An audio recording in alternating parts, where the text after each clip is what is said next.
Let's go!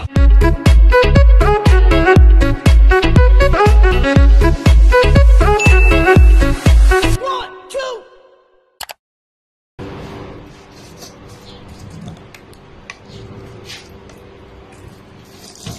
Hello guys! Welcome back to my channel. For today's video po is magluluto tayo ng kaldereta sa gata.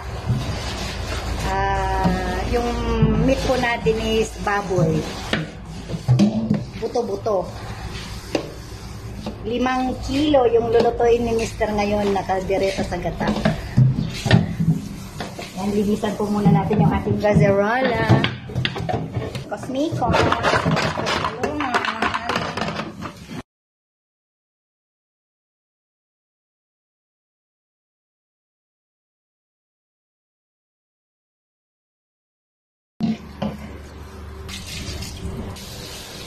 Ayan.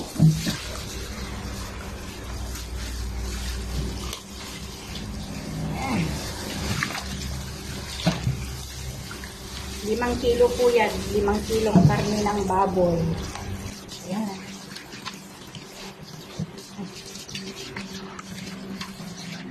So, kailangan po natin siyang hinugasan. Bakit katay po ito? Hindi po usang frozen dito sa ating lugar.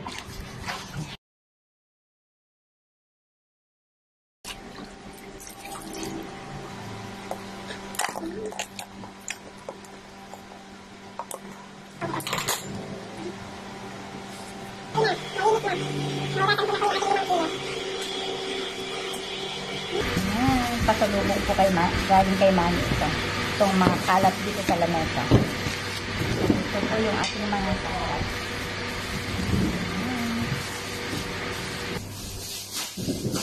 So, yung ating lamesa is lalagyan po natin ng asin.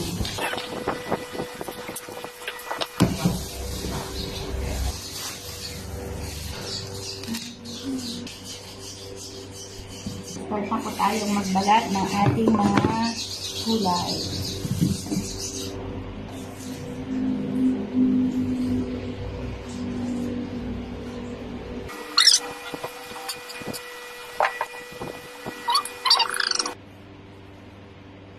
Ito orang gawin kita nih.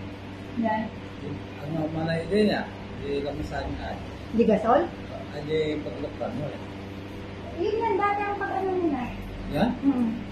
Ya sudah.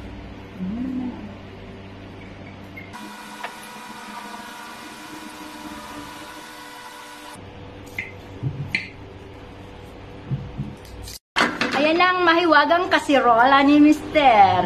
Kanyang isinalang. Ang laki niyan, ang laki niyan, ang laki. Pang piyestahan. Ayan na mga kaibigan, magluluto na po siya ng kalderetang ginataan. Ayan na.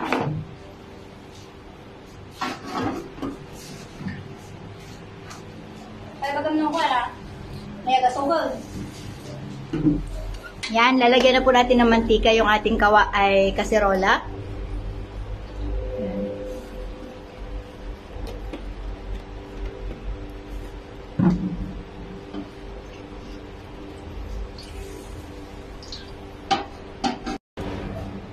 Lagyan na po natin yung ating bawang.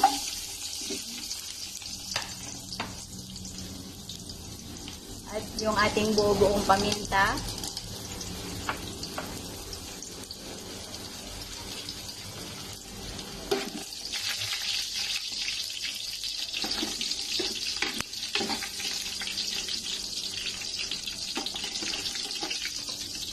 Lagyan na rin po natin yung ating sibuyas.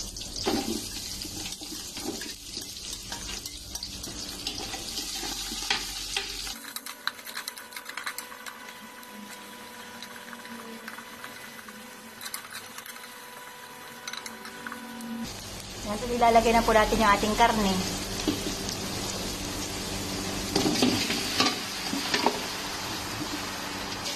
Isang banyera, ang pakasarasan nila kayo.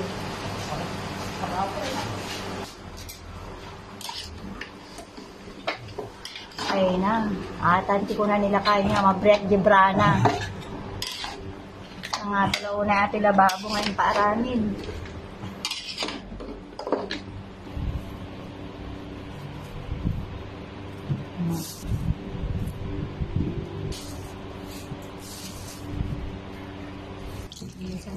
ating mga sili.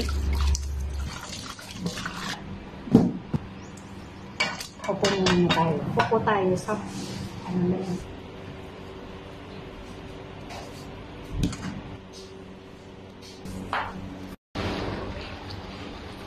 Yan, lagyan po natin ng toyo. Para makuha na namin yung sasakyan.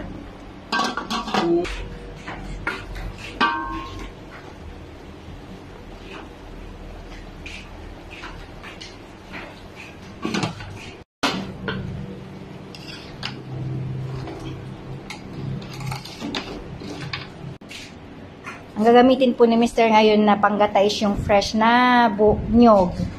Yung talagang piniga sa palengke. Ayan, ang ating mga sangkap. Ayan. Hinahanda habang nagigisa. Ayan, lagay na po natin yung ating gata ng nyog.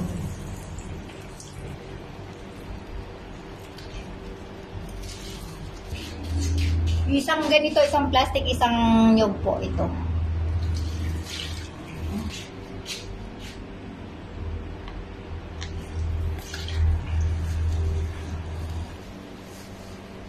Meron pang 4 na plastic na po. So, 4 na nyog na po yung ating nilalagay, yung kakanggata. So, gagawin po ni Mr. na 5 gata. 5 plastic, 5 nyog.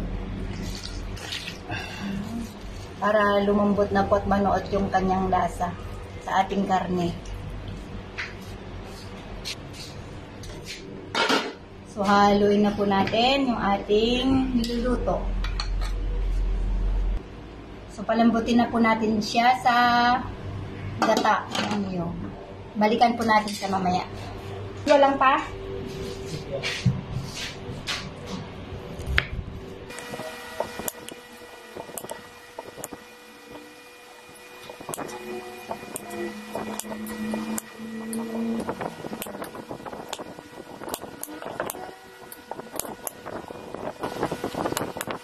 Ang seryoso.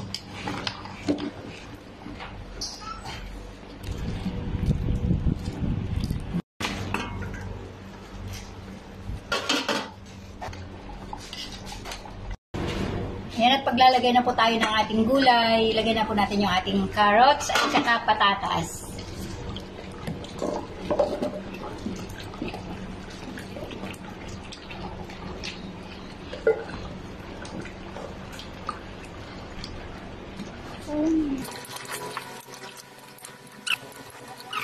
Yan, lagay na rin po natin yung ating bell pepper.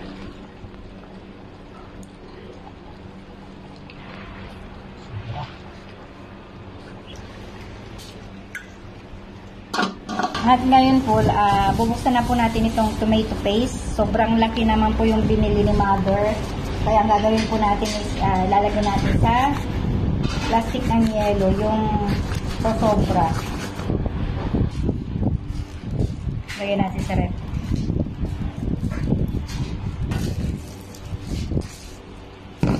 So ito po yung karami, no? Lagyan natin sa ref para hindi masira. So, ito pong natira sa pouch, ito po yung ilalagay ni Mr.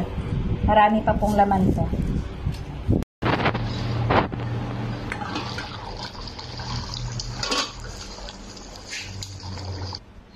Yan po, ilalagay na po natin yung ating tomato paste.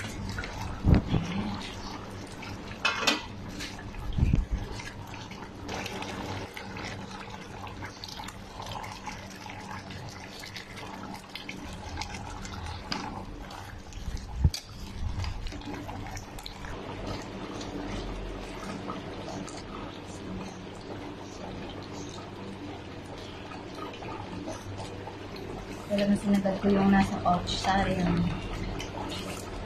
Una. Tayo una? Ito po yung inalo ko ng mainit na sa ayan. Hindi na kaya.